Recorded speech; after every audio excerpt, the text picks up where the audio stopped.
can call you Kelly. You can call me Kelly, and you can call him Okay. Sammy. Kelly. Yeah, that's a little hard one for me to say. Kelly. Kelly. Yeah, the L sounds we don't have. So I practiced No? your name a few times last night. Did you?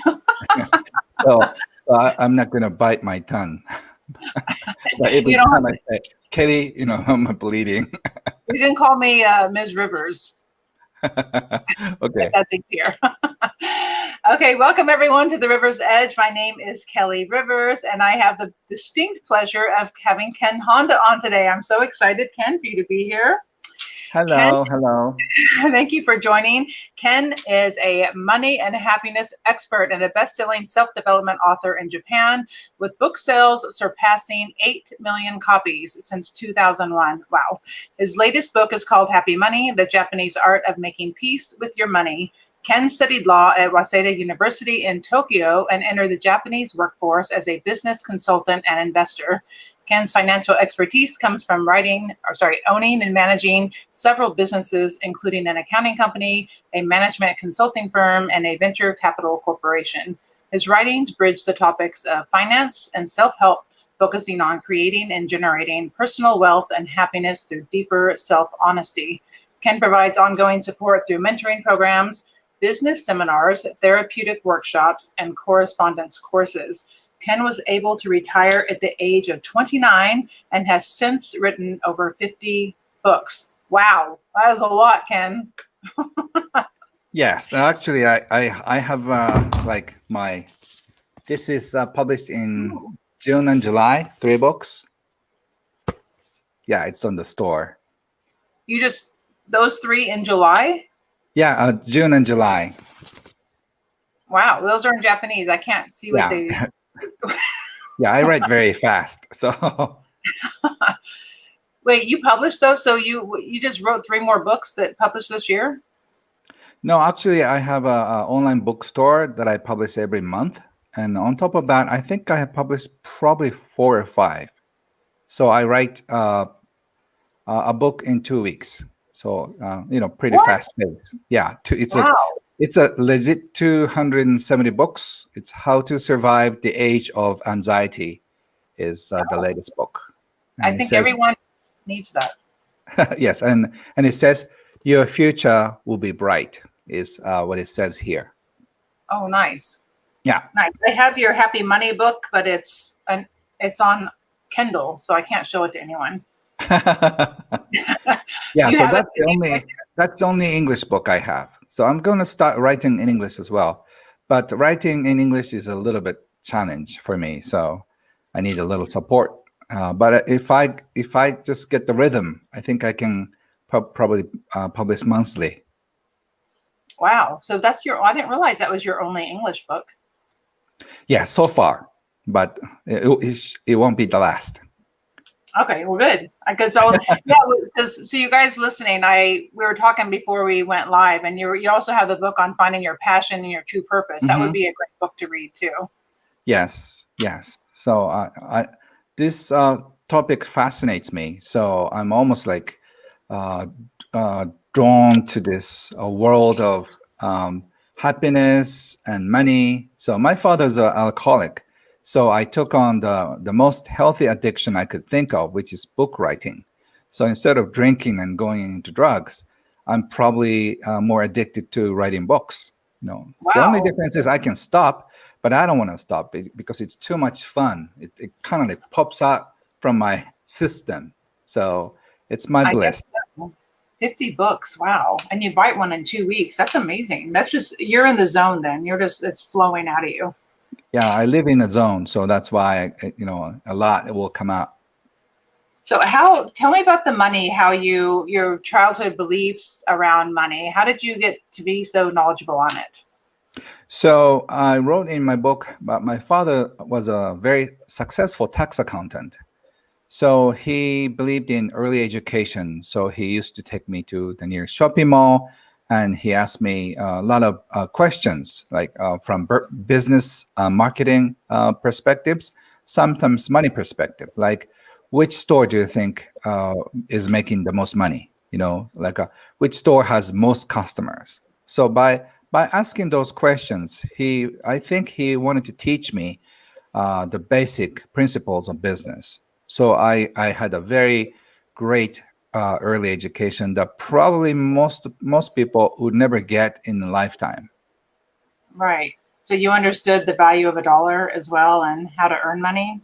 You learned that. Yeah. So by the age 15, I knew I was going to go into my business on my own, and I'll start my company, which I did when I was 22. So I started very early about the study and also the practice of studying business, investing. That's why I could retire at the age 29.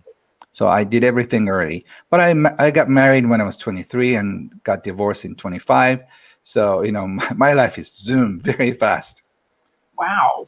Oh my gosh. So you retired at 29. So you never went through a phase where you lost all your money? No, because thanks to my fathers and also mentors, great advice and teachings, I've never had a financial setbacks like many people do, because there are financial intelligence mistakes. There are also emotional mistakes. I call it money IQ and money EQ. So if Mhm. you have both, you have a solid foundation. A lot of people who lose everything, even though they have a high money IQ, they could lose it all because they make stupid mistakes emotionally, because Right. they did have a very low emotional EQ. So if you have high money IQ, high money EQ, you're not going to lose, because even if you lose a bit, you always have a backup plan. That is very important. You're so lucky to have had both of that growing up. So you're solid the whole time on money, on understanding money. Financially, yes, but emotionally, no, because as I said, my father is alcoholics and he got abusive after his best friend killed himself and the entire family. My father went into depression because he always had this guilt of not being able to save his best friend and his family. So my father was very abusive. I thought it's because of money. So for me, I started this journey. It's almost like a quest for the truth of money, because by knowing the truth of money, I thought I could save my family. I could save my father as well. So that's why I learned about psychology. I read so many books on addiction and codependency, and it's what led me to where I am now. So uh, Wow. it's interesting, people say like I've have enough experiences that I can write a book. I have done it more than like 100 times. So Yeah, you were young. Weren't you like 8 when that happened with your father, yeah, your I'm father's 50, friend? 53 now. So I retired early. I did everything early and I do everything fast. That's why I think I accomplished so many things. But, I have a special skills of asking people to support me. So I can focus on the most important thing, and a lot of other things. I have people take care of that. So I have a lot of people support my back, so I can focus on one thing only, that is to support people find their own truth. So that's why I'm so honored to be on your show. Aw, I love having you here. So Uh-huh. money is universal. People have issues with money, right? And they have Hmm. all different childhoods and Yes. backgrounds and beliefs regarding money. So how do you relate to the people? Do you have a certain procedure about how to erase, or not erase, but maybe reprogram your subconscious beliefs around money so then people can become a money magnet?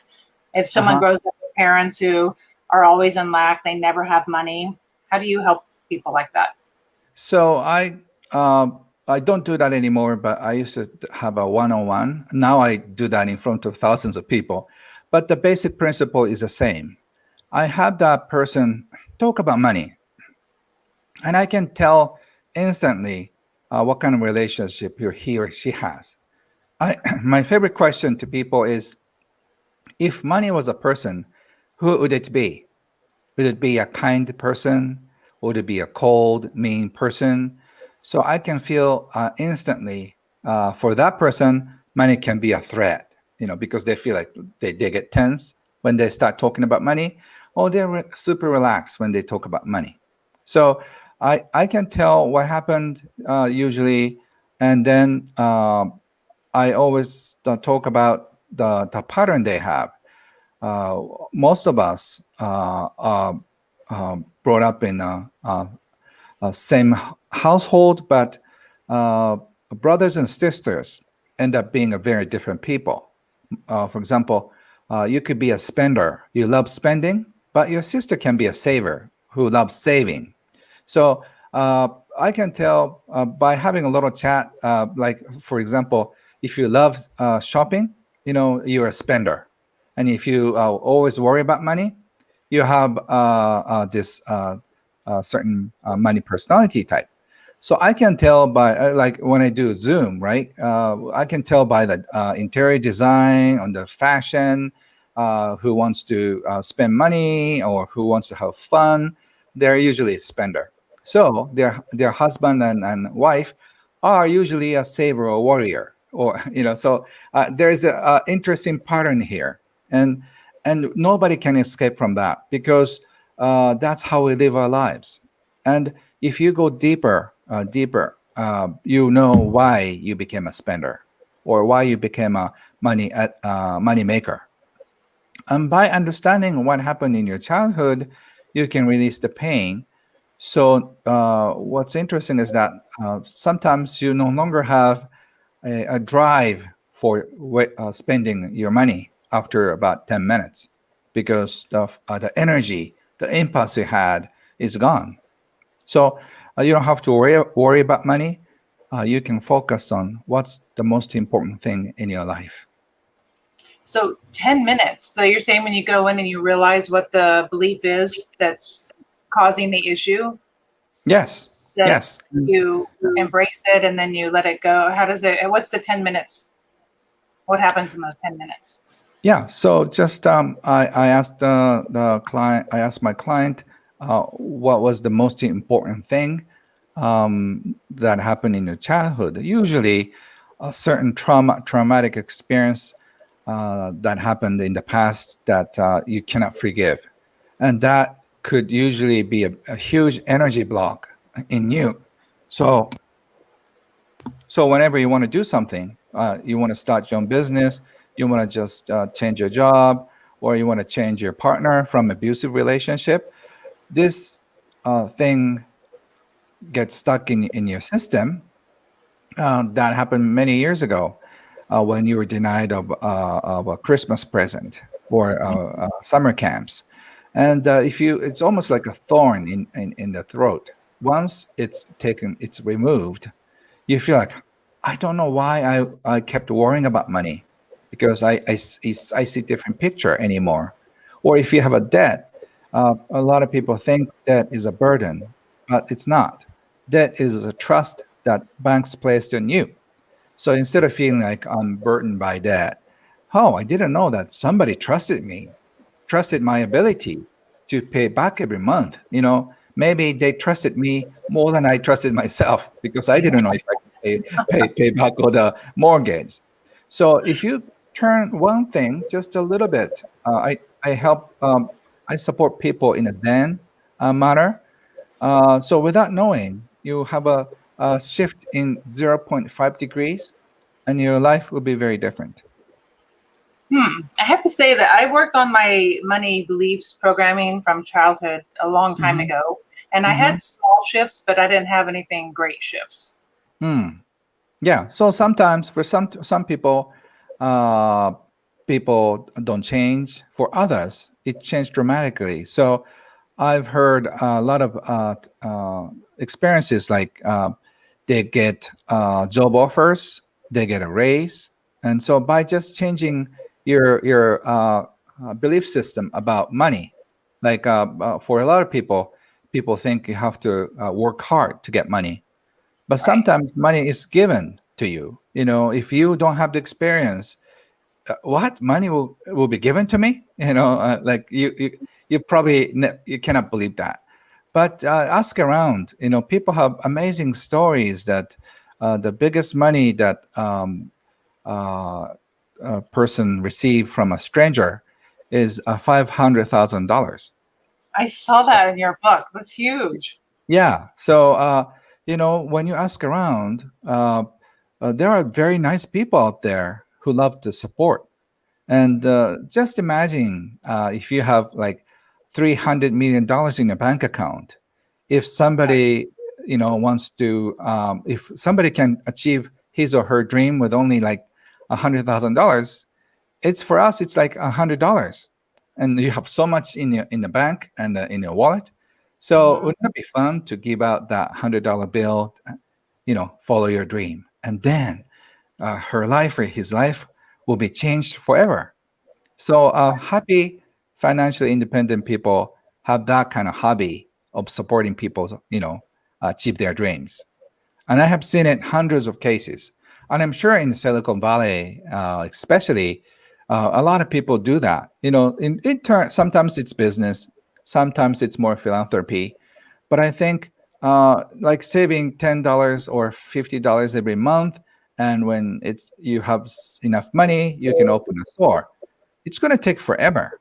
So, for example, one sushi chef who always talked about having his own restaurant. He was in his late 30s, so he's been working for that little store, very prestigious, but for 20 years. But he's saving $100 every month since he was 18.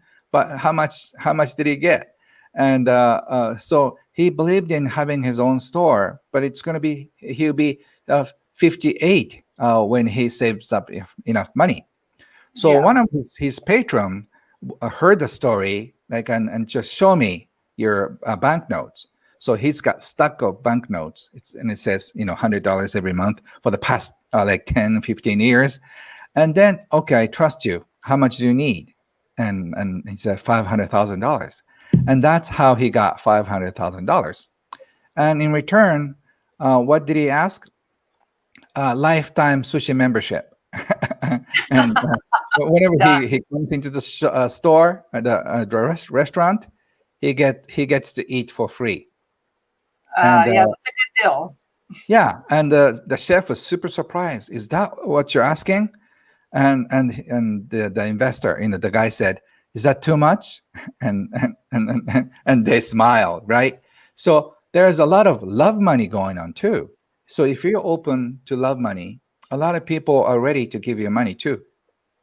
So, how important is your mindset and being open to that so you can be in a position to receive, right? You have to be willing to receive.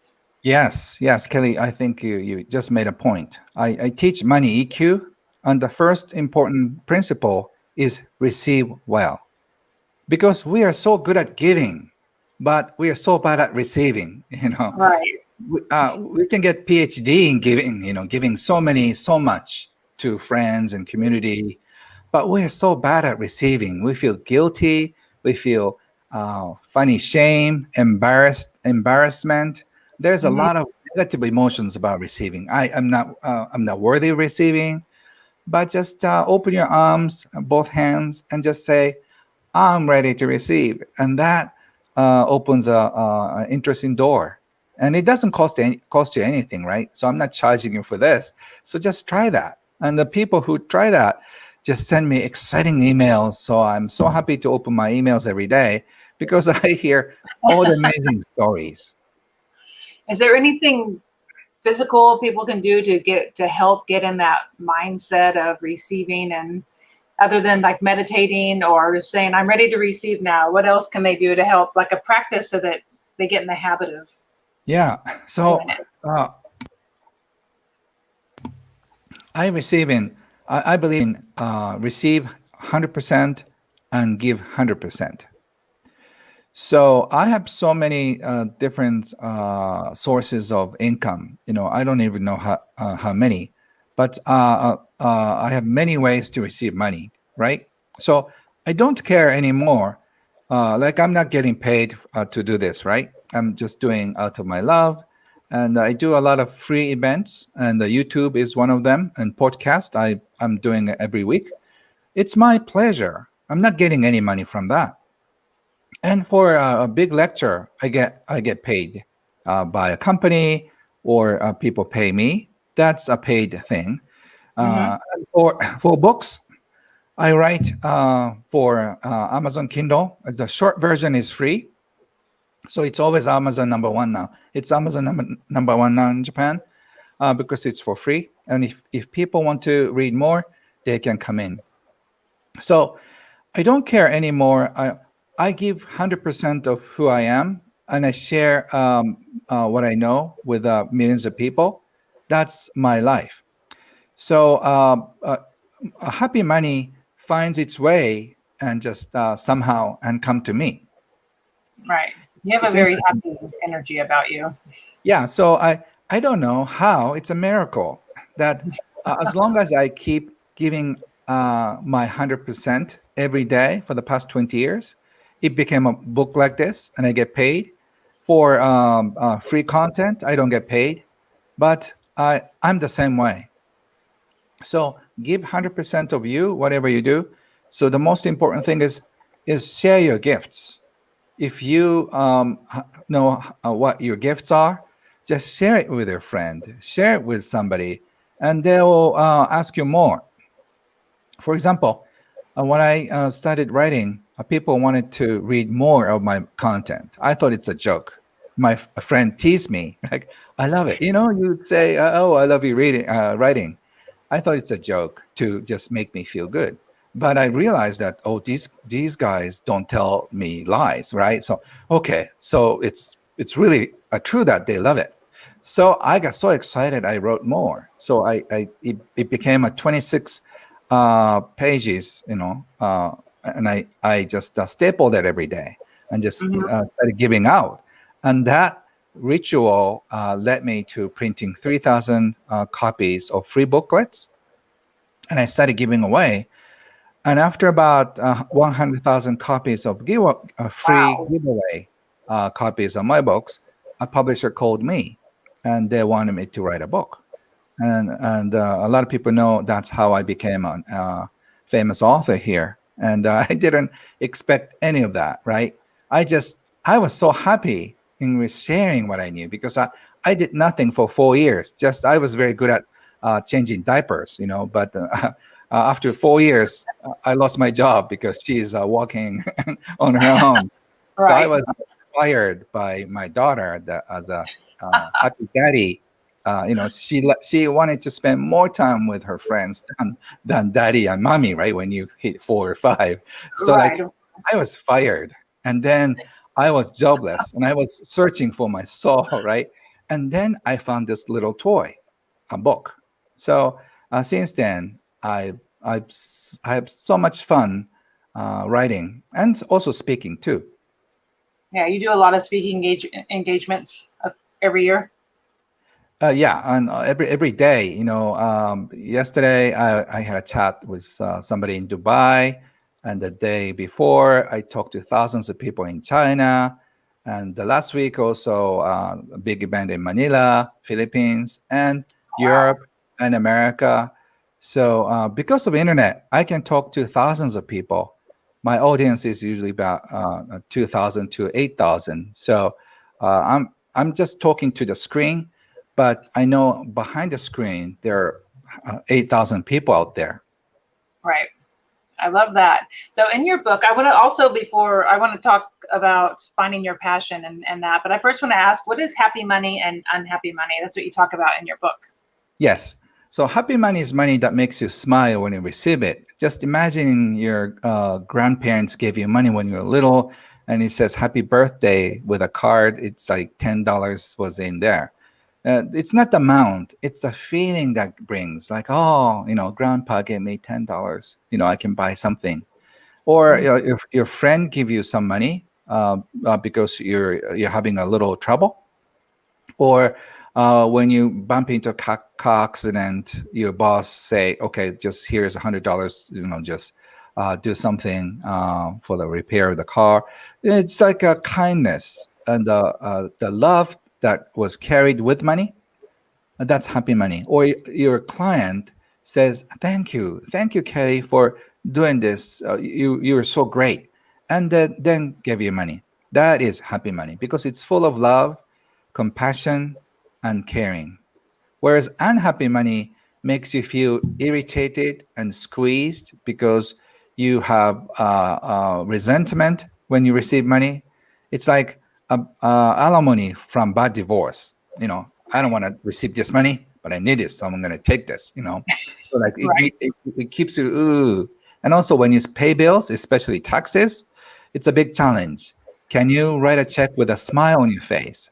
Or like, ooh, I don't want to pay for this. So it's your choice. So It's tough when you have a lot of bills and you don't have a lot of money and you're paying the yeah, bills to be so happy about it, right? hmm Because you're like, I yeah. really could So use this money for other things. yeah, but you have no choice. So do you want to do it with a happy on your face, or you just I don't want to do that. So everything is your choice. So even if you have many bills, you can just relax and write every check you write. Instead of feeling grumpy about how much money you made, how little money you made, you can say, "Oh, I had enough money to pay bills for the rent. Well, I'm happy for that because somebody, a company gave me a job. It's not a high-paying job, but still, it brings food on the table. Hmm. So uh, if you just do this money passing game, receiving and giving, do it with fun or do it with a lot of resentment or upset. Once you start receiving money well, with a happy money, and also give out happy money, you feel better about yourself. So instead of feeling grouchy and complaining about the money you receive and the bills you have to pay, you can be thankful for the money you receive and thankful for the money you pay. And once you do that, you open up a new door and people see you shift.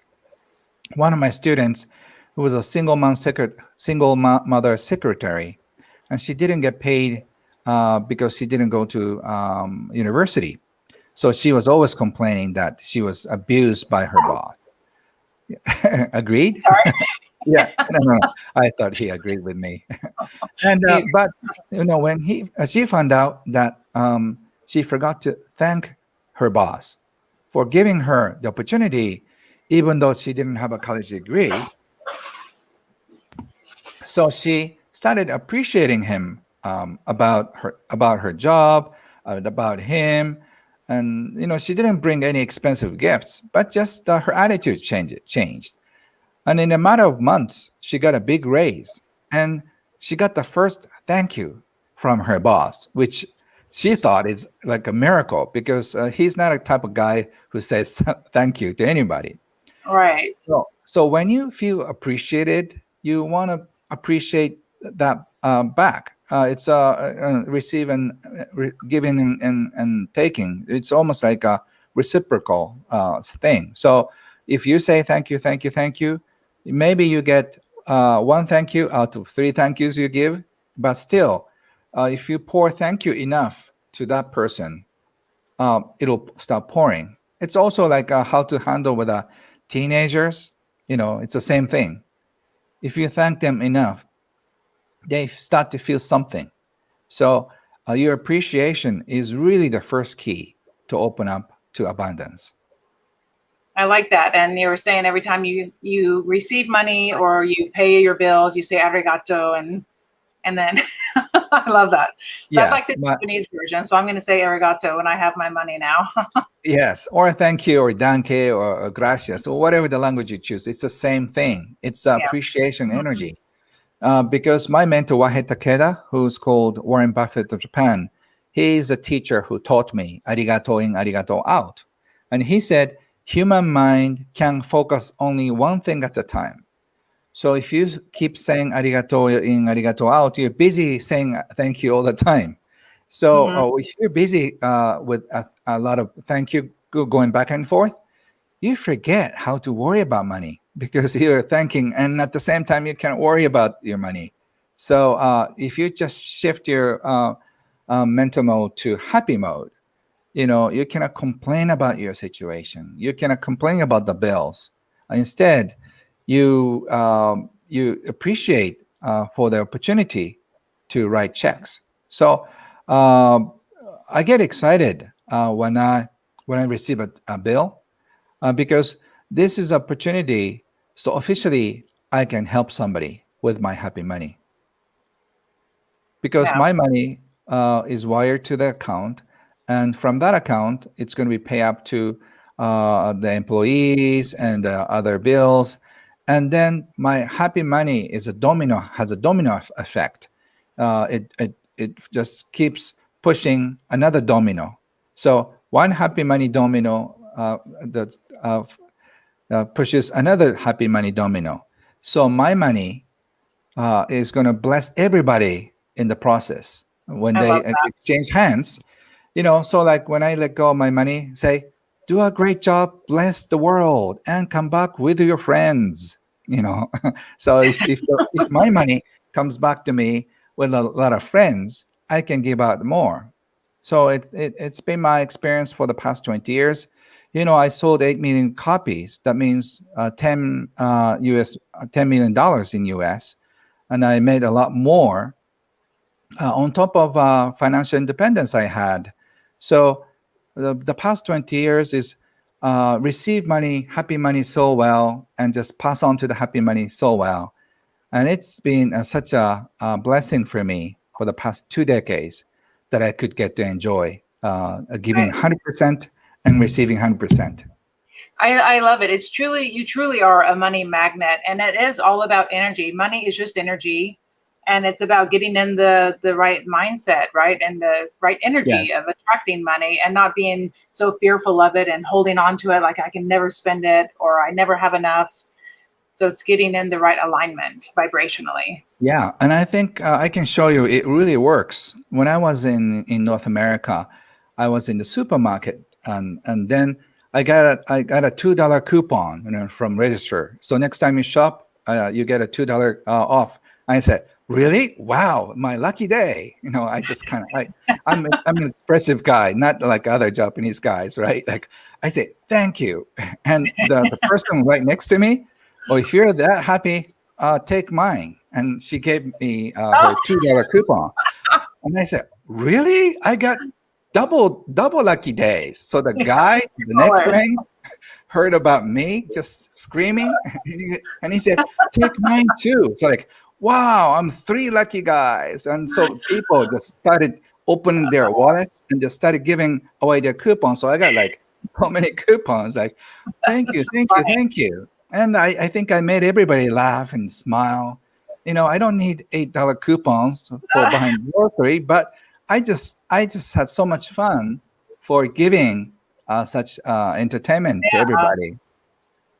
I love that. So if you guys have any questions for Ken, please write it in the comments.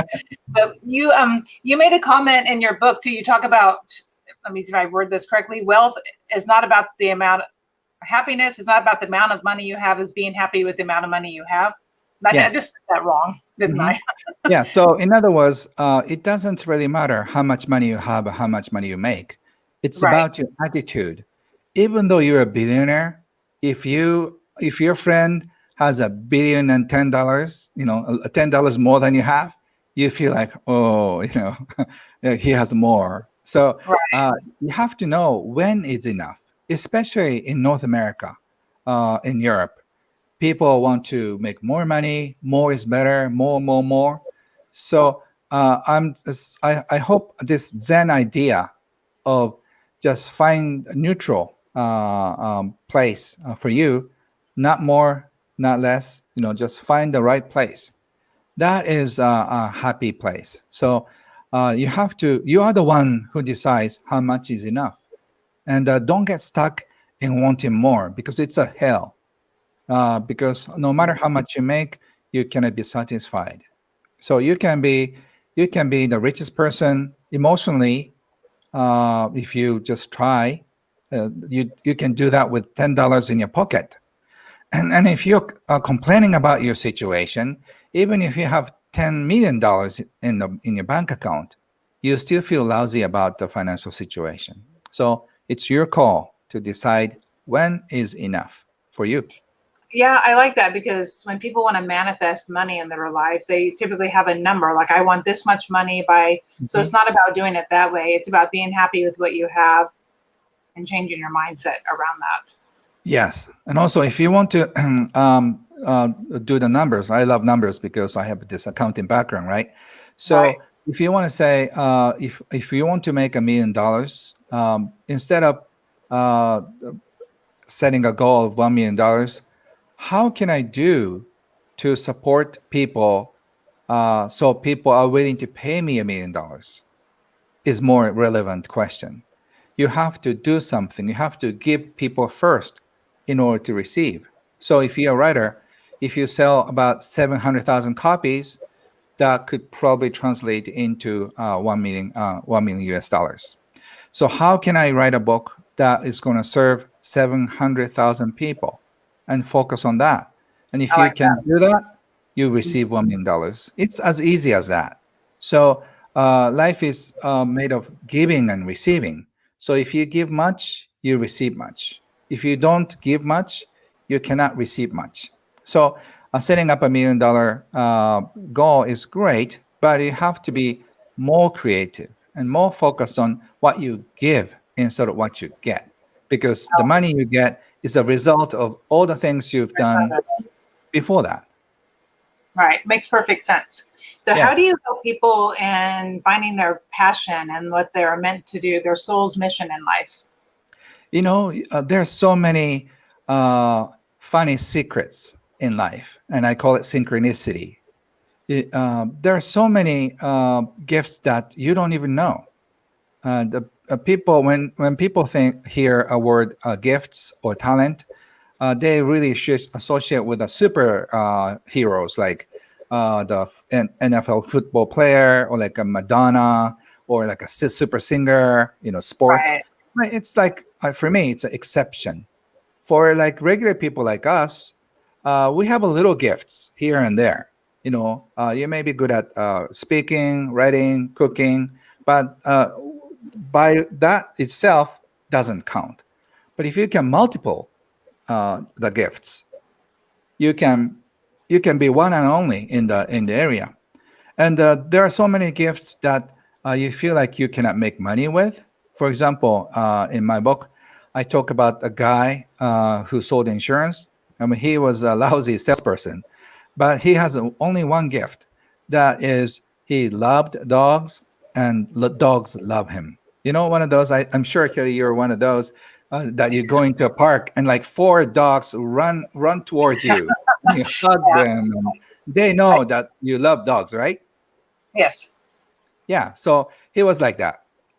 So he went into this cold call, just pushing the doorbells, and this old woman appears, and he says, Beware of dog." And she had a fierce German Shepherd, but he was so friendly to him. So she was so super shocked because that dog is famous for barking at anybody, FedEx person or the mailman. But he was just having such a small, intimate relationship with this stranger. So she got curious and she invited him in. And then they became very close. She loved him. So she's a queen of the neighborhood. So she introduced everybody, and then he became a top salesperson. And Oh, after that, he got an idea. Maybe I'll just found a club. So he founded a dog lovers club. So he charters a bus and goes on a hiking trip, goes on barbecue, and everybody and brings their own dog. And so he doesn't talk about insurance at all during the trip. But all the club members, when they are in need for financial services and insurance, they come to him. So his gift of loving dogs and being loved by dogs paid off. But by itself, it doesn't bring you money. So I'm sure you have some gifts like that. You don't probably even know. I didn't even know that I could write by until I was 34. My mother didn't know it. My father didn't know it. My brothers and sisters, my best friends in high school, everybody was super surprised that I became an author. And I was too, because I never thought I could write. But if I could write this many books, I think obviously I had a gift. But 50 books. Yeah. yeah, I didn't know until I was 33 or 4. So I'm sure you have some gifts that's going to shock you when you discover it. I'm going to predict it. So Really? I will, if I find new gifts, I will be sure and call you and tell you. Yeah. So that's how I get all the emails. Ken, almost like he or she knows me. Ken, I wanted to know, like, I found my special gift. And sometimes at the party, and sometimes at the restaurant when I'm just eating something, people come up to me and say, "You're Ken Honda, right? Just give me 2 minutes. I want to share my story." So I have to stop and listen to a miracle story, and he'll be on my next book. That is so cool. I love that. Yeah, I'm going to read some of the comments for please. you. Okay. Where do you find these awesome, generous people? That's you. That's just a comment for you. Oh, thank you. Angela says, I'm trying to start a business with my daughter, but everything we make goes to bills and everyday life. What is your advice for coming up with finances to fund new business for new adventures? So most important thing is is popularity. How many people support you? How many people will bring guests and clients for you? It's your likability. If you're likable and people love you, they bring new customers. So I know you're stressed out with all the bills, but at the same time, just imagine 5 years from now, that imagine you and your daughter 5 years from now, that you're so super successful, and you'll be probably more generous, and happier, and full of energy. And just receive the energy from 5 years from now, and just live it right now. So you'll be more relaxed, more open, and more easier to be engaged. So if you just whoever you meet, you just bless them well. So when people think that you care, you can have one fan, and people can tell if you really care, or if you care about their wallet. So if you have a good relationship with your clients, one by one, maybe it's hard, but they will support you. So I I'm just doing everything so people can do what I do, and just make a living out of it. So I started this online salon, so people can do a similar thing. So people pay $8.88, and then they can become a member. And say if you have like 100 members, 100 supporters, you can make certain amount of money. And if you have 500 members, you can probably make a basic minimum living. So in other words, if you want to start a business, you have to um, go up to the level that 500 to 1,000 people become your fans, and then start paying you or buying from you. And if you cannot do that within the 6 months of starting business, you're going to fail. So it's almost like, for me, connecting your heart to your clients. And if you're good at doing that, if your heart is connected with your client, they become loyal to you. And then if you just start doing it every day, and if you're connected with 500 people, your business will start taking off. So the first 500 people is the hardest, but after you just pass this 500 people mark, you will be able to give more freely, and just you're more relaxed, so you don't need them. So then you're going to start making more money. So hang in there. And you can ask for investing, and also you can ask for supporting. And that's what a lot of people don't. So please start asking for help. Or And like the people, startup money cost? and also start asking for new customers.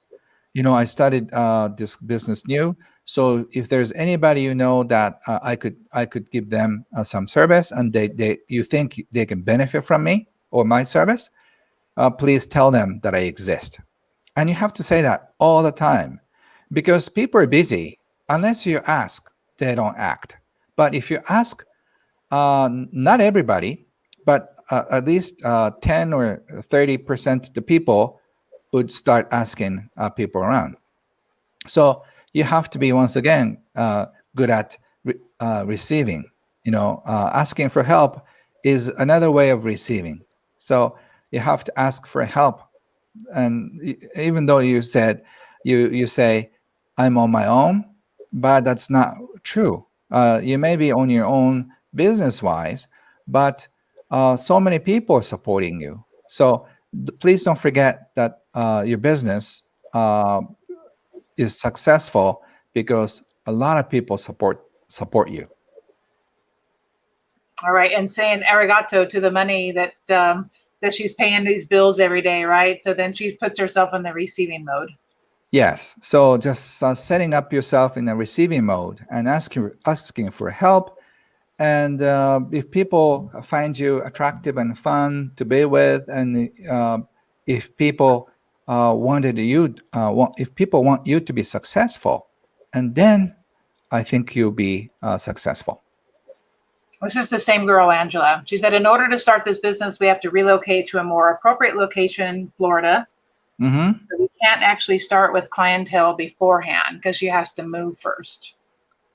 Okay, so probably you should get a job and then to the closest area of your business, and then you have to start making friends. So starting a business is like starting to make friends. Back in school days, you just talk to a person right next to you, and then you become BFF, right? So you have to start making friends. So if you think business is numbers, it is, but from an emotional perspective, making friends. So make more friends, and if they love you, they'll help you. So just it's not just internet ads and all that. It's a person's connection if the business is small. So and you can beat against all the big guys too, even though your price is higher, your service is more costly. People come to you because they like you. Yeah, and putting yourself out there. So like you say, go out and talk to people because you don't know. They may be able to help you. They may know someone who knows someone, and so forth, right? Yes. So be open to a new possibility. When Be I was open, studying, Angela. please. I like it. Yeah.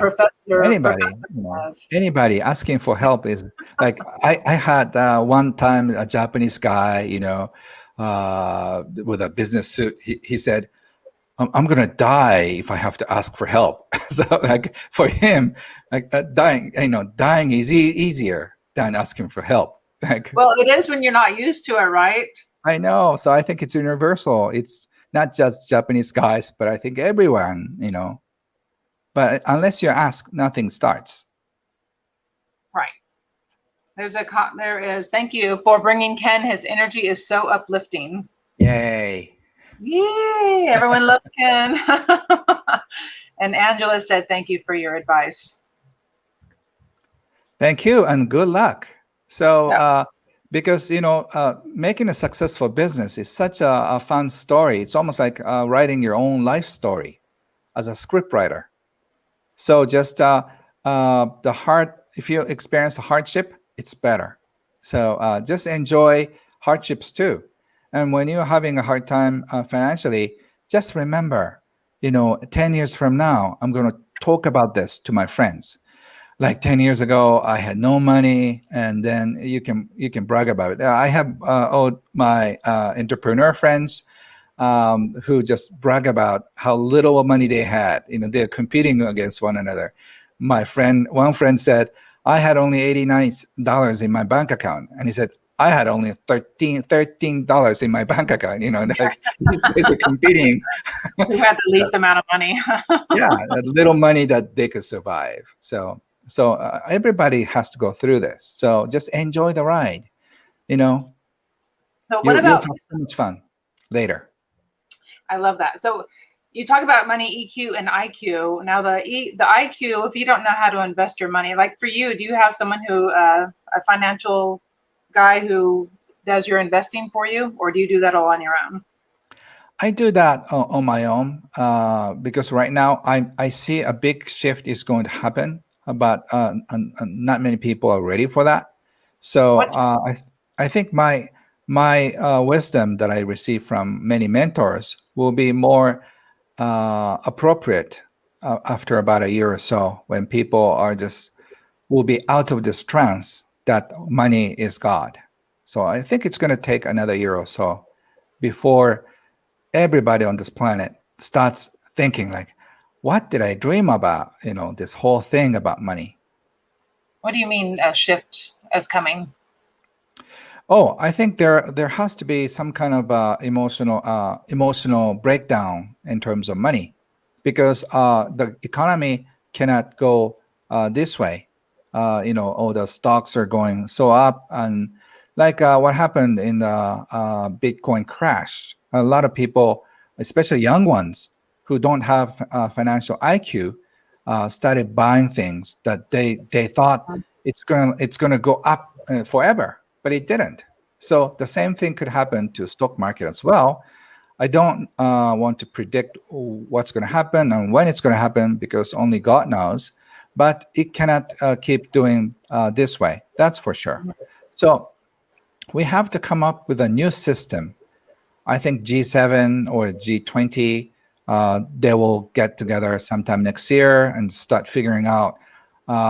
They had to print so much money to get out of this mess because of COVID.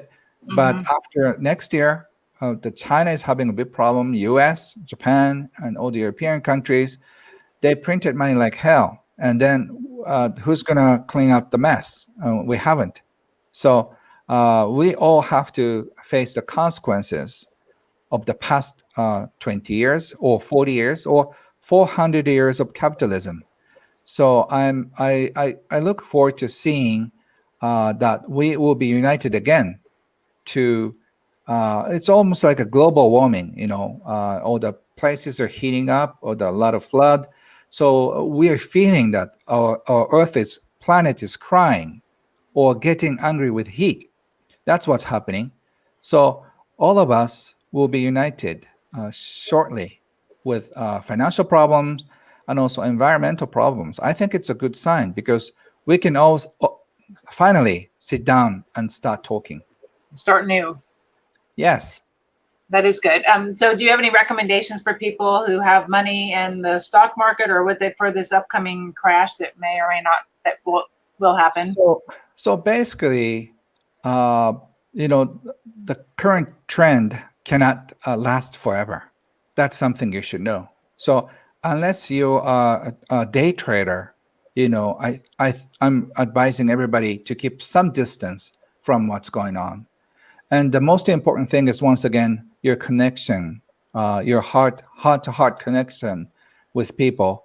Even the economy goes bad, if you have strong connections with a lot of people, you can stay afloat. Because if you have say 1,000 people on your list, and that could go down to 500 people, still you can make a living. But if the only asset you have is in your bank account, if that goes down, what are you going to do? So instead, uh, having great friends are the best insurance policy. So don't rely on money for security. Your security lies in network of people, and also your knowledge, your wisdom, your personality. that is a more invisible asset that people will appreciate more next year or a few years to come. So please True. start building your invisible assets instead of building assets like stock market and other things. Right. Well, they don't want to lose all their money in the stock market, right? And then they have nothing next year if it Right. crashes. Yeah. So I think all the money rules are not going to apply from now because all the rules are going to change. So that's why I wrote in other books that we are stuck with money games. We are forced to play. The tricky part of money game is you like it or not, we are forced to play the money game, and money rules keep changing, and there's no end to it. So we have to keep playing till we drop. So unless you get out of the money game on your own, you have to keep playing. So making more, saving more, multiplying your money more is not the best way to play the money game. You know when to stop the game. So I think you start. I hope you start having a better relationship with money, so that way you don't get stuck in this money game. But one day, soon, very soon, we will be forced out of the money game one way or another, and then we'll just start figuring out what is the most important thing in life. So you wait for the day, or just you start having a better relationship. So if you have a better relationship with money, you can keep your happy money, you can keep your happy life, whatever happens economically.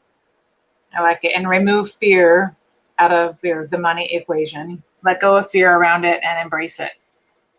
Yes, because you're not afraid of money, you're afraid of your future. So please let money go. Money may be the suspect in your mind, but money is not hurting you. Your idea of scarcity mentality is hurting you. I love that. Well, thank you so much for coming on. Our hour's up. I know you're a busy man and you have things to do. So I appreciate you coming on for the interview. Thank you so Thank much. you. Thank you. You've asked so many great questions, and all my love and blessing to you and your viewers. Oh, thank you. So would you stay on for a minute, Ken? I'm going to talk to you before Sure. we. Okay. Okay. Bye, So thank you, everyone. everybody. Thanks so much for joining.